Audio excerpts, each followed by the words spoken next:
Muestre y explique los números clave. Y ya, todos estos números, datos aparecen en pantalla, los sacamos de los casos anteriores. Ya tenemos porosidad, altura, grosor de las capas, subsuelo y porosidad de las capas. Ya, todos sacados de casos anteriores. ¿Cómo se calcula los radios de porosidad y compárenlos con las dimensiones de los granos? Eh, los radios de porosidad van a ir determinados por la constante de la relación capilar, por el radio de los capilares, partido en el largo de la plaquita, ¿ya? Y van a ser un cuarto de la dimensión de los granos. Un cuarto de espacio. Explique cómo se calcula la masa del suelo sin el agua. Va a ser la porosidad menos 1, o sea, el espacio libre de la porosidad, por la densidad, por el largo, por el ancho y por la altura, ¿ya? Explique cómo se modela la negación de la capa del suelo. Y aquí tenemos tres en la profundidad, ¿ya? En la altura del nivel del agua. Tenemos que el medio se divide en saturación, ¿ya? Tenemos un tercio saturado, dos tercios saturados y un tercio saturado de agua, o sea, la cantidad de agua que hay en la columna. ¿Ya? ¿Cómo se calcula la fuerza de interacción entre los granos? La fuerza de interacción va determinada por el número de granos y la fuerza que existen entre los dos granos, ¿ya?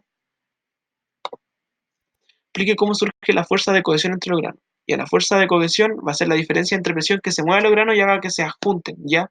Y esta va a ser mayor a, a una menor cantidad de saturación del agua. O sea, mientras más agua hay en el medio, menor fuerza existe. Explique cómo se calcula la fuerza normal. La masa total por la gravedad, por el ángulo y por la fuerza menos la fuerza del agua, ¿ya? Eso va a determinar la fuerza total, fuerza normal. ¿Cómo se calcula la fuerza de roce? Va a ser el factor de roce por la masa total, por la gravedad, por el ángulo, menos la fuerza del agua, que va a evitar que haya roce, ¿ya? ¿Cómo se calcula la altura del cerro crítica? La altura del cerro crítica va a ir determinada por el punto de quiebre y el ángulo, ¿ya? El punto de quiebre más mi ángulo va a determinar la altura que yo puedo tener crítica antes que mi cerro se desmorone, ¿ya?